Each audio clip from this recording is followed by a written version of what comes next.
I guess the first thing I would say about this is that Virtual Arkansas has such a good reputation. I know a man who currently works with you, and I know a woman who has retired working with Virtual Arkansas, and they both loved their job. So your reputation is astounding. Specifically teaching AP language, I'm currently teaching AP Lang, and I love it. I love the depth that I get to work with my students. I love how broad of a horizon we get to reach with AP language. And I like that we get to take little samples of a whole lot of different writing. So there is a lot of exposure to a lot of different things. For example, you'll take little pieces from this story, or you'll read this short story and this short nonfiction piece, and then we'll put it all together for a more well rounded um, execution of this specific idea that we're trying to get to. Some of the best methods of intervention I have discovered for students struggling in English class is number one is scaffolding. If you were wanting to teach something that's way up here and you have a student who is down here, they need steps to get to a specific area. They need steps to get to a specific place that you want them to get. So you start here. You start where the student is. And then maybe it's a difficult reading comprehension piece that you want to teach to your student. So I'm going to start here with maybe a Newsela article, and then we're going to read the same article at a higher comprehension level. And then from there, we're going to work up to reading and understanding the article that we're wanting to read. So scaffolding would be my number one um, for that.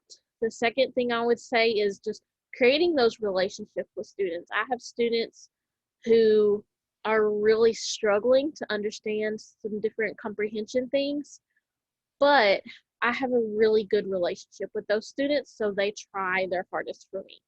I have a student, for example, that was really struggling with writing comprehension. And whenever his other teacher came by that has known him for several years, I showed her his paper that he had written with me, and she said that that was the most she'd ever seen him write before. So if you have those relationships with your students, I believe that they're going to try harder and they're going to push themselves to meet your expectations. And another thing I would say is incorporating different elements of literature. Um, Literature doesn't have to be all this text and this text. It can be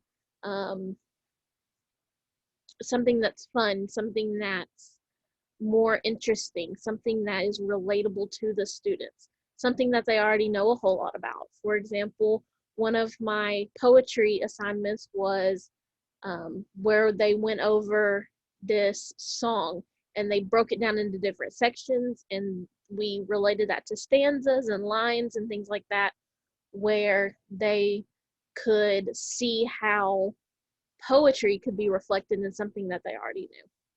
My proficiency level with technology is very high. I studied different aspects of technology when I went to school. I had a class specifically relating to technology in education. Something new or a scenario from my professional life that has led me to that description is this year I had to use a MacBook. I've never had to use a MacBook before. I didn't know a whole lot about it. But within the first couple hours, I knew a lot of the functions. I'm currently able to use a MacBook with proficiency. So being able to adjust and adapt to that.